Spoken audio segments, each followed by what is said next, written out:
This piece of Lisa is being brought to you by Mutual Security Credit Union. Find out more at mscu.com. Here's a story also that I find to be really interesting in its general chutzpahdik kind of nerve. And it has to do with tobacco companies who are still fighting the fight to try and make people believe that their product is safe. I mean, do they take us for complete morons? Now they're upset that there's new federal warnings, which they've known about for a long time. And in fact, as part of the settlement, that vast settlement that was led by Philip Morris and others to give money over in this huge class action settlement in order to stop all the lawsuits against them for all their lying and concealment of so many years, the tobacco companies, as part of the settlement, they had to educate people about the dangers of tobacco. But now they want a judge to put a stop to the new graphic cigarette labels because they're very graphic. Have you seen them? Have you seen some of these cigarette labels? They include a sewn-up corpse of a smoker and pictures of diseased lungs. They are not pretty. And they want to have, from a public policy point of view, they want to have the impact of making fewer people smoke or making smokers smoke less. But according to the tobacco companies, they believe that the warnings violate their free speech rights because, and this is their point of view, and I want you to hear it because it's interesting, never before in the United States have producers of a lawful product been required to use their own packaging and advertising to convey an emotionally charged government message urging adult consumers to shun their products. In other words, they don't want to pay for it. They don't want to have their speech, and I think it's a very interesting argument. They don't want to have their speech controlled by the government, forcing them to say something that they find to be offensive, that they find to be extreme. I guess they were okay when it wasn't the picture speaking 1,000 words, when it was simply warning cigarette smoking may be hazardous to your health. They were okay with that, but it wasn't terribly effective, was it? It didn't really decrease the amount of smokers by all that much over the last 30, 40, 50 years, did it? Not really. Not really, not like the public education campaign or the very visceral impact of a John Wayne coming on television to say, I'm dying at 77 of lung cancer, maybe I shouldn't have smoked. So what do you think about this? What do you think about the cigarette companies? After all, tobacco is a lawful product. It's a lawful product that is highly regulated.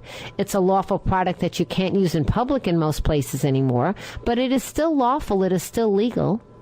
What do you think about the fact that the government is making them pay for a message that is severe and extreme, and that will have the adverse impact of making fewer people buy their product? What do you think about that? I'm going to give you a chance to really think about that and give me an opinion on that at 203-845-3044. Let's flesh this out a little bit. Let's imagine that it isn't something as obviously bad for you. We all believe cigarettes are bad for you. Let's imagine it's a loaf of Wonder Bread. And the makers of Wonder Bread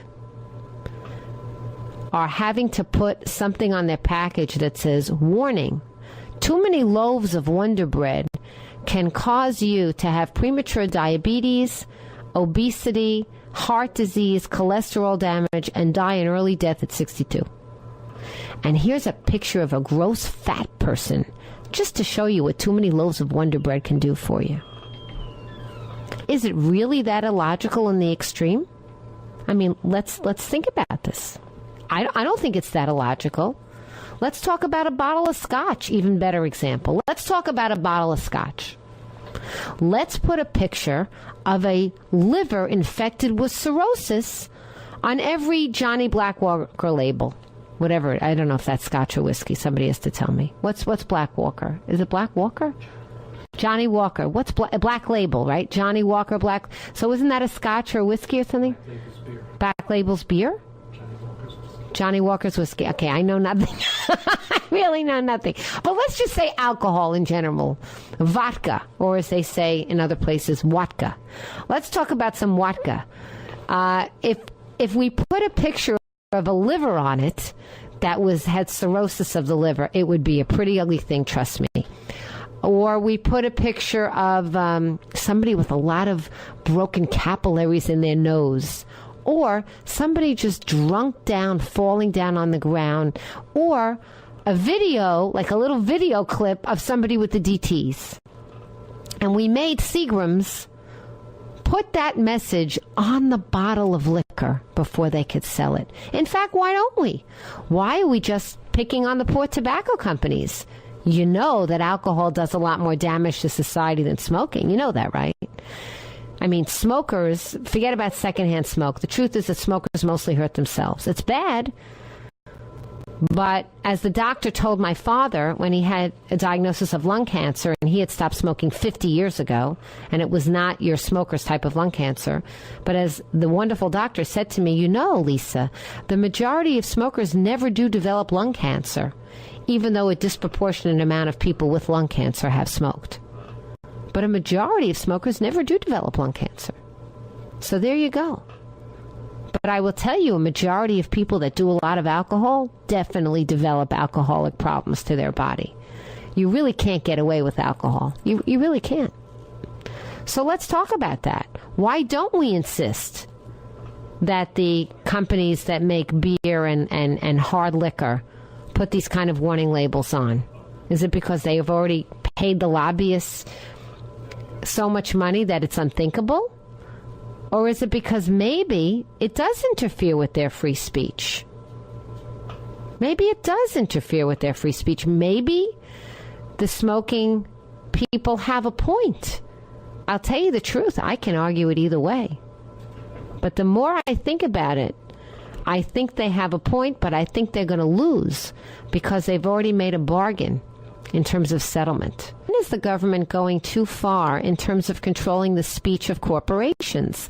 What they have done with respect to tobacco, and by the way, they're emulating Europe on this, is they've created a new series of packaging and they're forcing the cigarette companies themselves to pay for it under their regulatory authority of the FDA. And under this kind of regulatory authority, what they are doing is they are saying, look, these need to be graphic descriptions. Simply saying smoking is hazardous to your health is no good anymore, because as a public policy measure, we really want to reduce smoking. So they're having pictures of corpses and diseased lungs.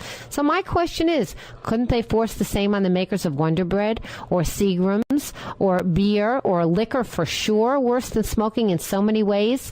I want to know what you think about it. Our telephone number is 203-845-3044. Harding, what do you think about it? Harding from Norwalk, what do you think about it?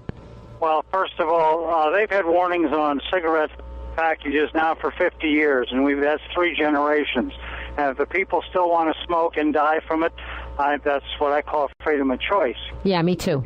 If you want to start putting labels on something, let's start putting pictures of bloody car crashes every time you buy an automobile. Exactly. Let's have them in the showrooms. Yeah. No, people would get upset about that. Well, why not? It's a death machine. So Harding, do you think the government has gone too far in making the cigarette companies having to pay for this? Absolutely. It's simply a political move. It will not do anything to deter it. We've had the smoking advertising, as I said, for 50 years. They don't do it on television anymore. You're not allowed to advertise it, yada, yada, yada. And these people still insist on smoking. Well, they know it. They can't say I didn't know it. If I were president, I wouldn't allow suits against tobacco companies anymore, because you've had 50 years to do it. If you're still doing it, you're beyond stupid. There's no hope for you. I tend to agree with you, Harding. It's sort of ridiculous already. You know, if someone were putting out something that was deliberately masking something, that's one thing. Deliberately defrauding somebody, that's a very different thing. Yeah, which is what they did for years, and then they had to stop. Yeah, I know. Well, I just think I think what it is, in terms of sitting and looking at the the legal case, that the free speech is that if this is allowed, in other words, obviously they didn't object when it was a mild warning because they didn't think it was going to make a difference anyway. But now they're objecting because they're afraid it really will impede on sales. But it does beg the question of how much can a government force a perfectly legal product maker to do and to pay for, which will have the counter adverse effect of reducing sales on that product. Well, it's just one more instance, I have to say, particularly of this administration, of over-regulating to the point of killing everything. Well, I mean, the regulations that are coming out, they're coming out at over 100 a day. I know. Most people don't know about them. If they did, they would be up in arms. But the only ones that get the high press and the high visibility are the ones that are appeal to people. Well, you know, Whereas yesterday if they find out about some of the other ones, they'd go crazy. Well, yesterday I spoke on the air about the fact that this is just staggering, that we spend $1.75 trillion a year complying with federal regulations. Oh, absolutely. But you know, some of them are obviously okay, right? We want clean air and water, pretty much. Everybody agrees on that. And so many others are just simply back-breaking bureaucracy for no reason whatsoever. Two of the quickest ways to turn around this economy is get rid of Sarbanes-Oxley and a few of these others, and which have never produced a case that actually went to trial. They said, oh, we're going to do all this. Oh, we're going to do all this. It's never happened. Get rid of it. Well, I'll tell you what it is. 10% of the bottom line of a lot of these companies. I know. And I'll tell you what I feel about that, Harding. I feel very strongly about this. Honest is honest, and crooked is crooked. And you can pass every single law in the world to make people have to jump through hoops. And in the end, if they're honest, they're honest. And if they're crooked, they're crooked. And Sarbanes-Oxley didn't prevent 1 ounce of a Madoff fraud, of any of the kind of frauds that we saw, and even the ones that have yet to be uncovered yet in the last few years. So it was a joke. It's a joke. Harding, thank you as always for the call and the participation in the show. Always appreciate your input. You've just been listening to A Piece of Lisa. If you'd like to listen to the whole 2-hour show, please go to lisawexler.com, where all shows are archived. And do follow me on Twitter @Lisa Wexler. Thanks for listening.